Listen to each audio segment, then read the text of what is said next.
Hey everybody, it's Post Games here. Welcome back to Crusader Kings 2, here with the Kingdom of Sardinia and Corsica and our newly acquired lands in the Italian peninsula. Where we last left off, we just finished a war with Italy as it's having this massive amounts of civil wars, and of course lost this territory earlier. And we just finished the war. We're still trying to get more. But of course our truce lasts a little while. 81, so we got a truce for another 8 years. So we gotta wait just a tad bit more. However, of course, there's always opportunities around. Marriages can cause good claims. And we've got this de jure claim, of course, against Rome, which I'm still pretty sure I'd need both Germany and France's alliance for that to fully work. Because if either of them join Rome's side, then you're pretty much screwed. Maybe not 100%, but it's gonna make it a lot harder. So let's just get the timer going, get that time going, so we can get our chancellor keep working. Oh, the book is gibberish, but also enlightening. But even if I struggle with some chapters, its mystery still engrosses me. Something is concealed in the book's language, and I'm determined to find out what. The secret will soon be mine, mwah ha ha ha, cough cough, or this book's secret eludes me. Intense study of the book will follow, or the book will be studied thoroughly.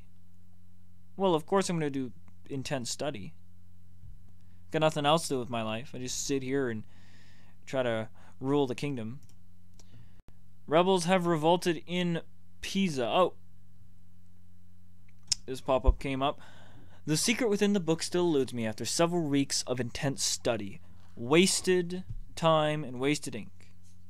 The man couldn't be anything but a maniac, filling precious parchment with malarkey and incomprehensible symbols. I'd learned to love books instead. I will lose illumination, which gives me monthly prestige and monthly piety, and scholar, which gives me 3 learning and same trade opinion plus 10. I don't even like that trade. Like, I already have fat amounts of learning that I don't need more of. But apparently I'm just going to be phenomenal at learning. I think, except, okay, I said I'm really good at learning, but my patriarch is just whooping me. Look at this.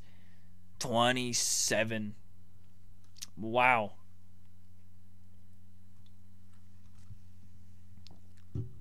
The lowborn with a base of 10. That's crazy.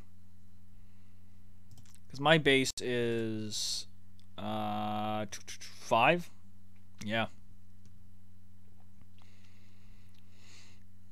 Alright, so this war that Arles is still doing is still taking absolutely forever. Because the war is for Bern. And where is Bern? Is this Bern? It is Bern. Okay. So it's rebels occupied by rebels. So because Arles doesn't have this territory,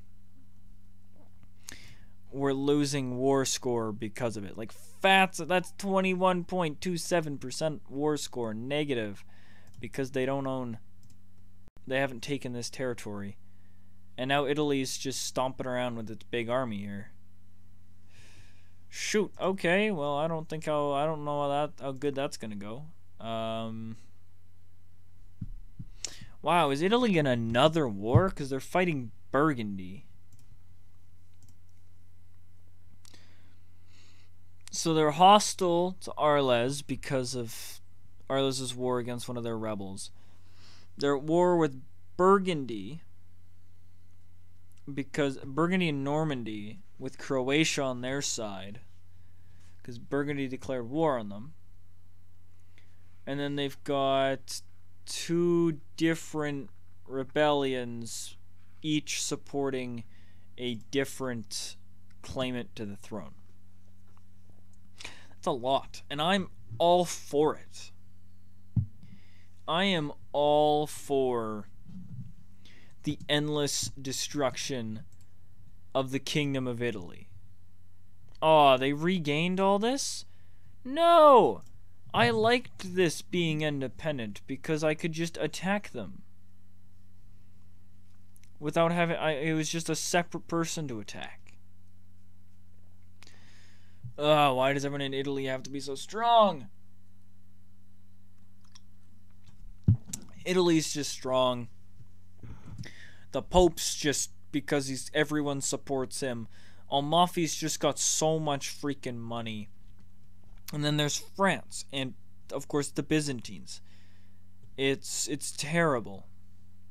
And the Byzantines are not even having that great of a game, if I'm going to be honest. Byzantines either have a terrible game or they get really big. And all of this Greek independence nonsense going on here is not helping at all. And due to the fact that Iraq looks really big because of the name, because it's only 4 letters, so it just takes up like a massive amounts of space. But it's actually smaller than like the normal Abbasid Empire is, so it's actually not too terrible. And then Syria's kind of just totally screwing all of the borders of the... I'm not even going to try to say that. Yeah, not even going to. The Sultanate of Egypt. There we go. I'll call him by the official title. What does... The King of Italy wants my niece and this random kid to get married. No! Fight me.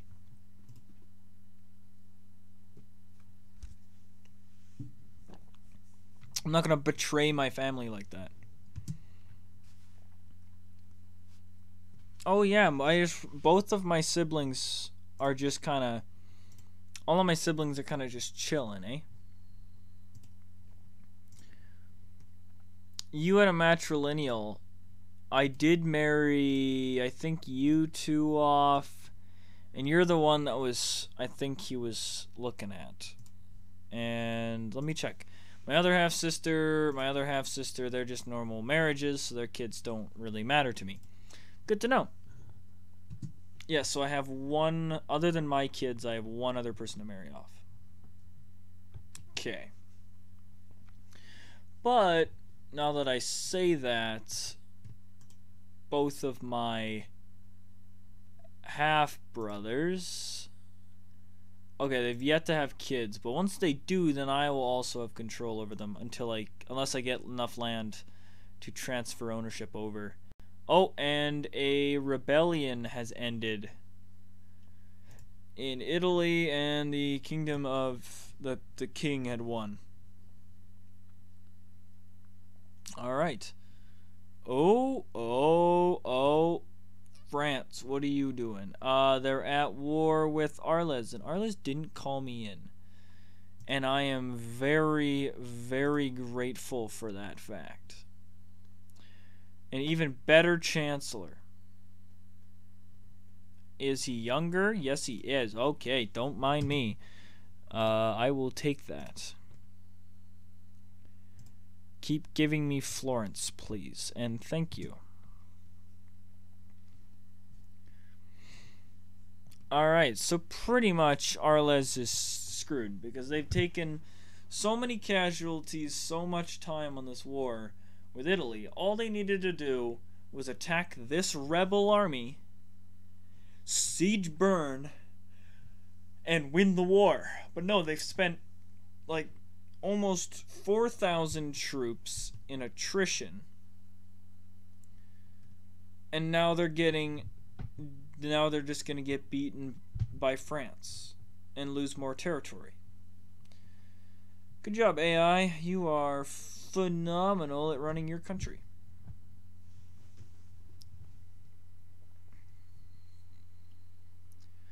Okay, but the thing is, now France is occupied, but Germany is not. Germany's not occupied. I wish it was. Because then maybe, just maybe, we could try again with the Pope. If both of them are very severely occupied with like a big war, maybe like if France is attacking the Umayyads and Germany's at war with, I don't fucking know, somebody. I don't know, Novgorod? How strong is Novgorod? Probably not that strong, knowing this game. Yeah, the king of Novgorod has, like, 1,700 troops. All this territory, because all of this land is just complete dog shit. Like, just complete and utter dog shit. If we go to economy, yeah, it's just absolutely terrible. Nothing's good. We've got some decent like our worst territory is apparently Siena, which I also think might have something to do with the fact we just conquered it. Very much, definitely could be. Because, yeah, we sieged up this territory, and its economy is kind of blah, blah, blah right now. Yeah, we all got a decent economy out of here, but it's just trash. In pretty much all of Eastern and Northern Europe. So I don't know who Germany would have to be preoccupied with, but it would have to be a good combination of these two being at war with, like, France versus Umayyads and Germany versus Italy or some nonsense, and then attack Rome with the help of my many allies, and hope because they're distracted that they don't go to war with me. As I retired to my chambers, I was shocked to find the copy of the Bible of Orthodox Faith on my bed. At first, I thought someone left it there with the intention to frame me, but then I noticed a little note on top of the open tome. I think you'd find this interesting. Please give it a chance. Signed, a friend.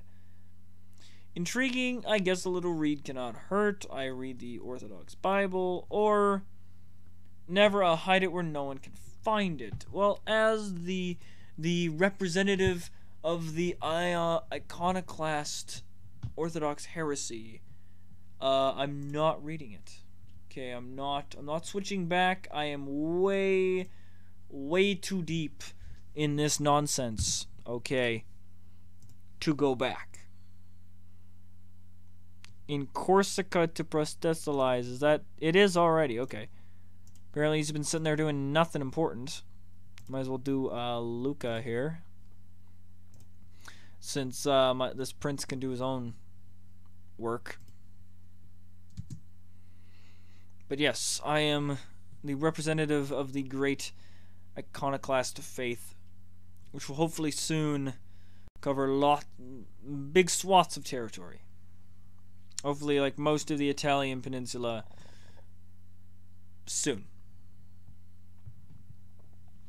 As you get bigger and you get more, and you get like strong vassals and stuff, they'll do kind of what this guy did, where he conquered a territory of his own, which makes, and also they get claims and the ability to go to war more often.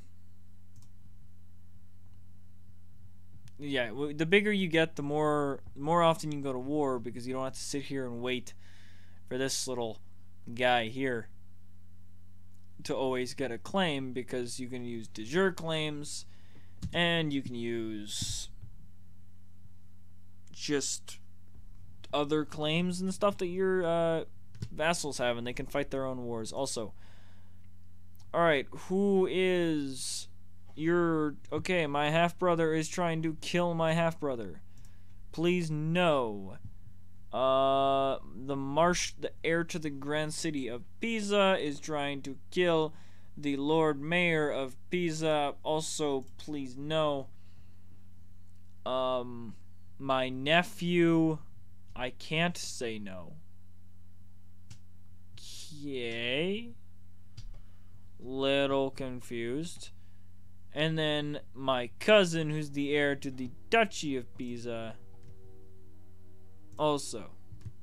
So I'm assuming the righteous imprisonment, okay, so this guy, my half-brother. But he will say no, which is good. And I just realized through the last 2 episodes I've been hoarding massive amounts of wealth and haven't been spending it. So I will make sure to do that. But I'll do that next episode because I'm going to leave this one off here.